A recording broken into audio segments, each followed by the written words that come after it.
Okay. So, Mandalorian. I don't actually have a subscription to Disney Plus or anything like that. I just got one of those free trials. I didn't get to catch any of the movies that were on there. Like, I heard there was one in there with Willem Dafoe. I heard it was really good. And I heard the Lady and the Tramp one was decent. But, like a lot of people, I kind of just got it to binge watch Mandalorian and then started to just get rid of it again. As far as Star Wars goes, on the other hand,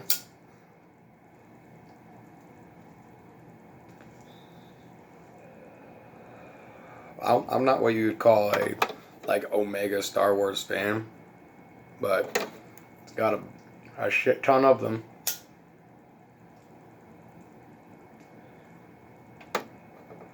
That being said, I do like and love Star Wars a lot, with the exception of a few features. I'm trying to figure out this fucking camera is angled right, whatever. I'm not a good editor anyway. It's just you get what you get. I didn't watch the first one like when I was a little kid, but I did watch them when I was younger. A New Hope's a classic. I absolutely love it. Um, I love a lot of old movies. I watch old stuff as much as I watch new stuff. My throat is still sore as shit. Empire Strikes Back was also a classic. I love that one a lot as well.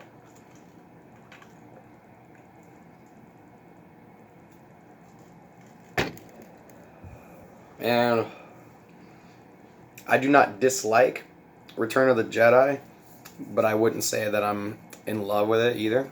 I do like it. It's one of those sweet conclusion type of films, but as far as trilogy cappers go, it does have its share of issues, but I'm sure like diehard fans would know more than I.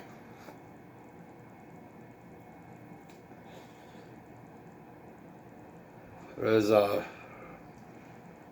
prequels are just awful. I'm sorry to anybody who may have an affection for them nostalgia wise, but as far as Phantom Menace and Return of the Attack of the Clones and Revenge of the Sith are concerned, I'm not that big of a fan. The the ones that Disney rebooted, like Force Awakens and Last Jedi and the new one, Rise of Skywalker, which I saw last month. Where'd my fucking lighter go? Stoner stereotype, always losing my goddamn lighter. The Force Awakens I thought was good, but not great. I understand a lot of the people's complaints about it being essentially like a modern rehash of Episode 4, New Hope, more or less. Kind of like how people were worried that Last Jedi would be Empire Strikes Back, Redux.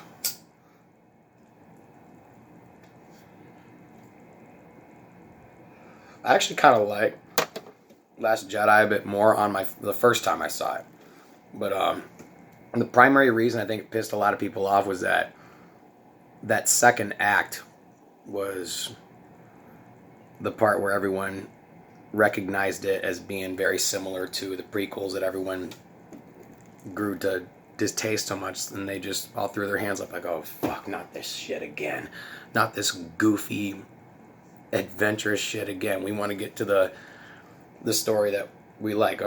I'm not sure what exactly Star Wars fans were pining for. Like I said, I don't own a bunch of comics. I didn't play all of the Star Wars video games growing up. I just watched the movies. That's as far as my knowledge extends. But yeah, like I said, Force Awakens and Last Jedi were just good, but I wouldn't quite say that they were films that blew me away or anything. But Rise of Skywalker, man, it what it did was it's not horrible or anything like that. I wouldn't call it like a shit film or anything like that. Not at all. It's just it's what happens when you work a little too hard to try to avoid pissing off a good section of a fan base, as opposed to, I don't know, venturing to make something a little more daring, a little more new. You know, take some of the old stuff that Star Wars is famous for and try to make something fresh out of it, as opposed to just rehashing a lot of things that people are comfortable with for the sake of familiarity. You know, you can't always keep reverting yourself back to the past simply because it feels familiar, but that may not be the same for everything as it is for movies, or in this case movie series, movie franchises.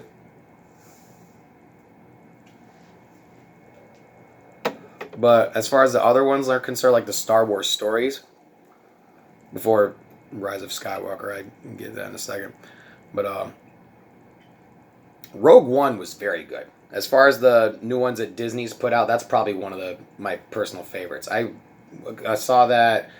It was in New York. I went to go see a friend in New York, and we went to go to the IMAX theater in Manhattan, and which is to this day the biggest screen I've ever seen a movie on. It's fucking enormous, and saw Rogue One, a Star Wars story on it, and it was really, really cool. I saw a whole bunch of new shit that I hadn't seen in Star Wars before. It was a prequel story that focused on like the grunts and soldiers on the ground fighting the rebellion, and it was a war story, and it was really exciting. And as far as Solo, a Star Wars story, which I believe I saw like almost a year ago to this day, just January of last year, I watched that. Did I rent that on Amazon or did I watch it on Netflix? I can't remember. But it was another one of those that I would say it was good but not great. I had fun with it. It's definitely a very fun movie. And I don't know how much better it would have played out if it had a different choice in director, or in its previous case, directors. But I do like Ron Howard as a filmmaker a lot. And Donald Glover was great in that as young Lando Calrissian. And as far as like a space adventure story, it also tried to do something a little more different, which I appreciated. And as far as current Star Wars goes, like I said, Rise of Skywalker was it felt like just kind of a jumble. Like they threw a lot of eggs into one big cinematic basket hoping that it would work. Like, we're hoping, fingers crossed, that this is not going to PO all of the fans who have been with us all these years. But it's sometimes trying a little too hard to aim to please ends up not pleasing a lot of people sometimes. And it had me going, okay, if they ever try continuing this in the future, I'm hoping that it gets a little more, for lack of a better phrase, inspired, or not, maybe if not inspired, newer or fresher. Like it feels something that hasn't been done with Star Wars before, or at least not on the screen. But that brings us to the world of Star Wars TV.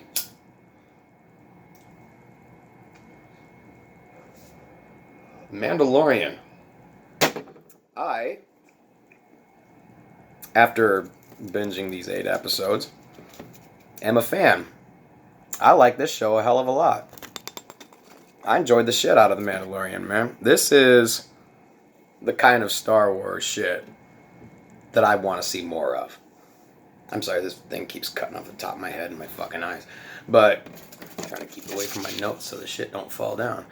This is the type of, like, scum and villainy, down and dirty, like, not as much of a space opera and more of like a space western, like a space action adventure type story with gunslingers and bounty hunters and shit. Because I believe, if I'm not mistaken, they tried to do a Boba Fett movie or something like that, and it didn't work. So, or it didn't work because of something else not working. Like Solo got, decent reviews, but it didn't make as much at the box office or something like that. So, different storytelling avenues needed to be taken.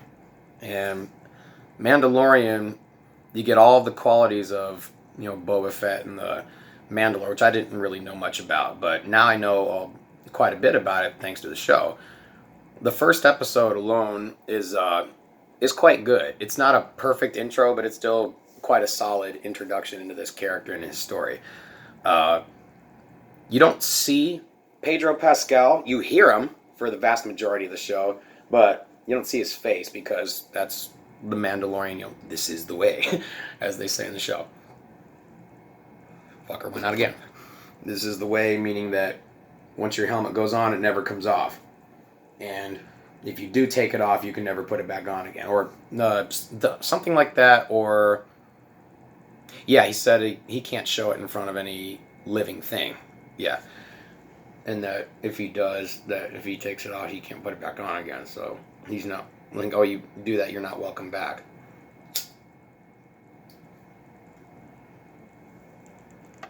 The introduction to the story is very old school in the way it does the Western trope kind of thing. And it is cliched, and there are maybe 2 or 3 moments in the intro where there's some dialogue that's kind of like, that's kind of old school, cheesy Star Wars. It's funny, but I want to see the more badassery that this show is, putting forth.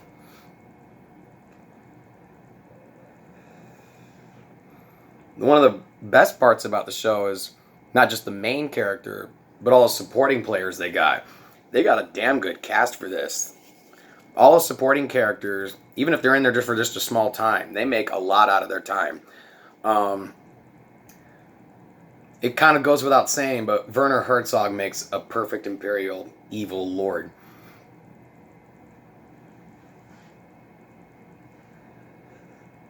Anybody with that accent and just that...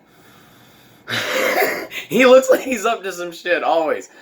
He's the one who tasks the Mandalorian with searching for the cargo. Him? Shit. Him? Carl Weathers is in this, too. I haven't seen him in forever. And, God, what was the last thing I watched him in? Predator? Yeah, I think it was. That, and, he plays the bounty hunter that the Mandalorian goes to for jobs. He's the one, they give him what they call bounty pucks that they slide him across, and it shows a little hologram, like, here's your target. It's like a little futuristic version of a wanted poster. Here's who you gotta hunt down. Here's how much they pay, and this is what you'll get when you bring him back to us. And when he brings him back, he freezes them in carbonite in a ship. Main character, like I said, he's got a good personality, but he's not a ruthless villain like they made Boba Fett out to be. And the attention to detail as well as the character development is good in the show. God damn, I got right in the fucking camera. Oh, the visuals. You can tell Disney spent some fucking money on this. This looked like it had a movie budget.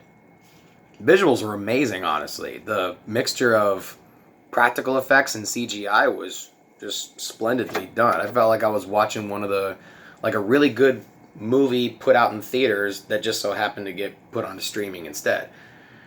Yeah, yes, it goes without saying, Baby Yoda is adorable. And Disney kind of effed up by not having them available as like a bunch of toys or whatever, which you would have been positively sure Disney would have done Black Friday weekend, because didn't this drop November 12th? And Black Friday was right before December started. And you would think there'd be Baby Yoda dolls up the asses of every Walmart and Target in America. Because everyone was so into this die-hard badass type show, this old school man with no name with a space helmet on type show, and then at the very end we get this big, "Aww, isn't he cute?" And I know his name technically isn't Baby Yoda. He's just the same species of alien as Yoda is, which may very well be called the Yodas. I don't know what they're called. Someone who's either read the comics or knows the Star Wars lore, what have you, don't know what those aliens are called, if they have a name. but they just refer to him as the child or the kid or the one a couple of times. And there are old elements of movies exhibited throughout the show, but it does do a lot to maintain its own kind of thing. The one thing I will say, if there is a complaint to be put out at all, it would be that the first half, at least a good first half, is, and this is both kind of a compliment and I wouldn't say backhanded compliment, but it's just an observation. It kind of reminded me of that Joss Whedon show Firefly, where they would go on separate adventures doing separate jobs. Only in this case, it's just one person doing these separate little miniature adventures. And with that being said, it has the danger of like, oh, it's really cool, and I love this new Star Wars environment, but I feel like it's going to end up getting episodic, or it's going to end up getting too formulaic or generic, or it's going to get, who's the villain of the week? What's the problem of the month that we got to deal with now? What's the baddie of the space weekend? That's how a lot of big network shows lose their variety, their edge, and their, sense of oomph, as it were, because not just because they run 20 episodes plus long, but because they don't know when to introduce things soon enough. It's like, okay, this leads to this, how? It's just villain of the week, villain of the week, villain of the week. A good episode of a show that was really good, that did that, which that I still liked. I think at least in the first season of it was that NBC show, The Blacklist, that I was really into it, and James Spader is great in it, but it is really episodic. Like, aside from a couple of stringing storylines, you could watch all of those out of order and it wouldn't matter. Or someone tell me if they've seen the oncoming season, because I heard it was a good show still. The spinoff, not so much, but I heard the main show itself was still good. Anyway, as far as Mandalorian is concerned, like I said, it's episodic to a point, but it, catches its drift very shortly. And all the worry that I would have had for Baby Yoda becoming like too much of a reminder of the Star Wars of old and trying not so hard as to progress into the future, as it were, because I believe this takes place after Return of the Jedi and before Force Awakens. So a lot of details about the Force, and there are stormtroopers and leftover Imperial Lords.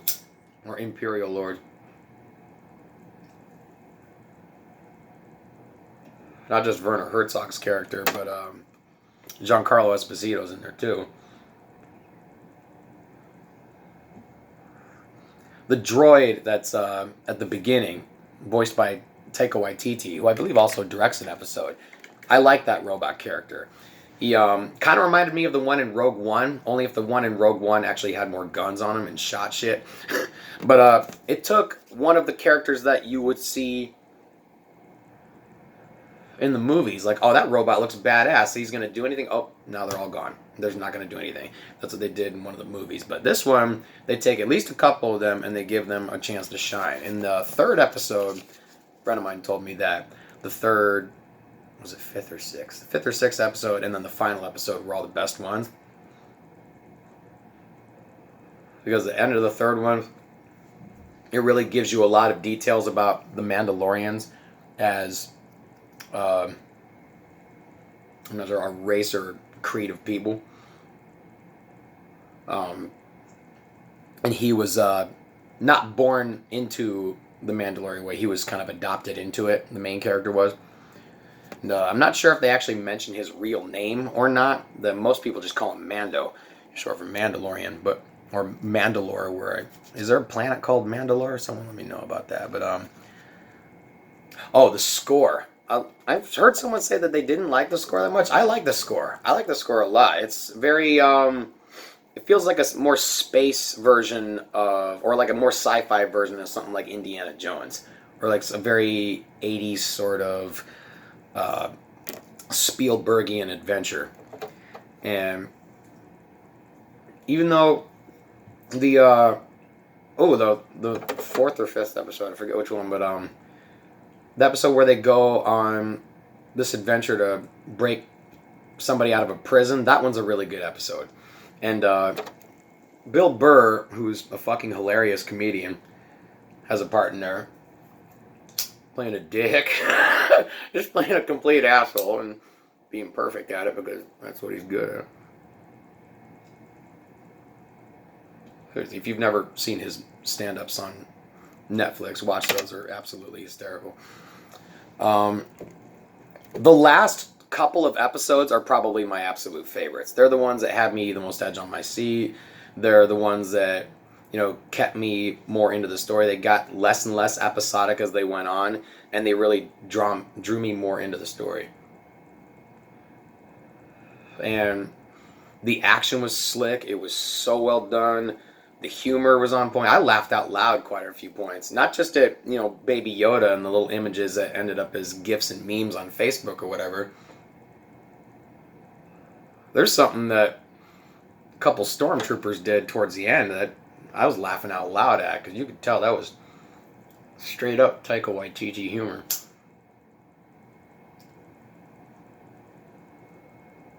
But yeah, as an 8-episode beginning series as itself, I really liked it a lot.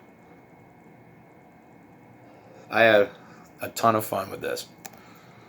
It was I'm between a 4.5 out of 5 and a 5 out of 5 star, because I know it's not a perfect show. I think I'm gonna go ahead and do 4.5 stars out of 5, because that seems fair.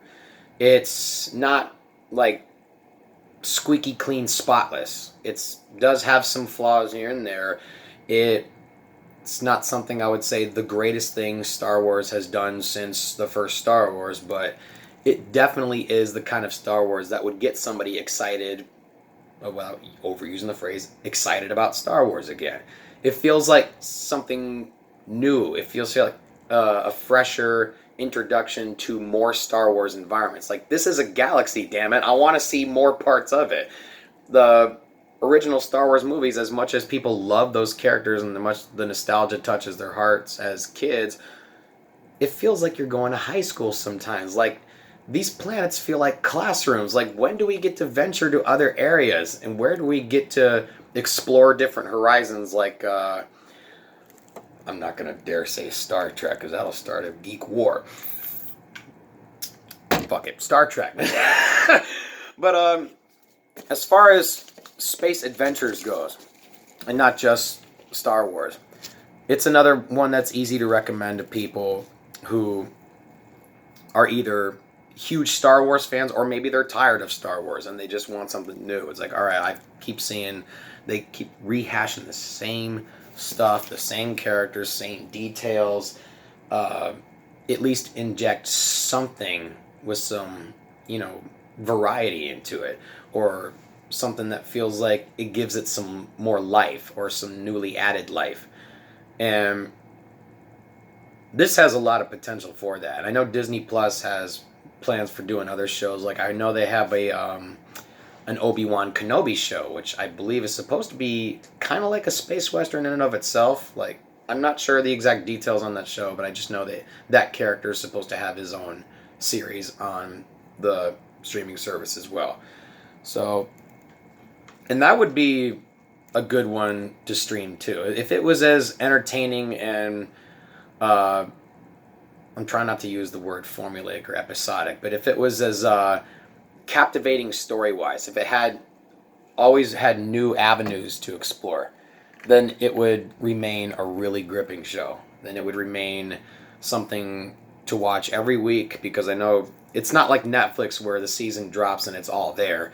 It's kind of like Hulu, where one episode airs a week and then airs the next week and then the next week, like it would on regular TV. So at least there's that. And if Disney Plus ends up adding more stuff, I don't know about subscriptions because as at the current moment I got just the main three. I do not have HBO or Showtime or Cinemax or Stars or what's the new one? Apple TV. I don't have any of that shit. I don't have Apple devices. But I got the main three. I got Netflix, I got your Hulu, and I got Amazon Prime. And whatever I just so happen to catch at the theater if I'm lucky to catch one there. But I'm really considering getting HBO Now back though, because the vast majority of a lot of recommended shows are on HBO, and I really got to get on that. But as far as the Mandalorian is concerned, solid 4.5 out of 5. Absolutely. If you haven't watched it yet and you're thinking about just giving that a watch just to see how Disney Plus is, they have a shit ton of old movies from the. They got almost the entire Disney vault unlocked on that streaming service.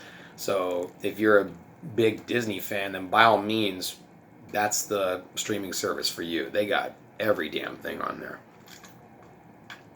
Not just Star Wars, Marvel, Disney movies. Um, they have National Geographic too, yeah. They got that on there too.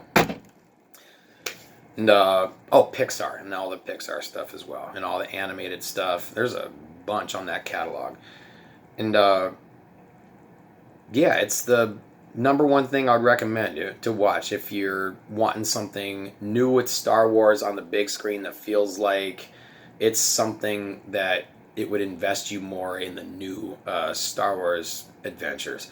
Because if the movies aren't doing it for you, then the shows, if they keep up this level of quality with guys like Jon Favreau and Dave Filoni behind it, then I will definitely have A plus confidence in it, because this is a damn fine space western slash space opera interplanetary adventure series, and Baby Yoda or not. And I do love Baby Yoda. He doesn't do, they don't make him do too much to appear cute. He's just sort of there, and he does what the story requires him to do. And damn, I actually kind of want one of those little. I wonder if I can make a pipe that looks like a little Baby Yoda. I'm sure I'm gonna walk into a dispensary like 2 weeks from now, and I'm gonna see a little Baby Yoda pipe. Because I see them make them out of Rick and Morty. I've made them out of Poke Flutes. I've seen them out of. I saw one the other day that had a Rid and Stimpy, where it was the episode where he looked like he was fucking up with the saw blade. They made a pipe out of that. Oh, god damn. Oh, well. But, yeah, I would love to smoke out of a Baby Yoda. That'd be hilarious. But yeah. Disney Plus, if you have it or are thinking about getting it, Mandalorian. 8 episodes, and they're all less than an hour. They're all less than like 50 minutes, I think. So it would be a breeze to get through. And that includes a little, previously on the Mandalorian, little intros. And the outros with the graphic art, I really like those. Where they, at the end credits, they show little concept art designs, and it's really cool drawings. It's like really nice paintings and shit. It's really nicely done. So, yeah, I'm really entertained by the show. I loved it. And I know they're doing a second season, of course. And if the second season ends up getting as raved about as this one, I'll be right back on Disney Plus to check that son of a bitch out.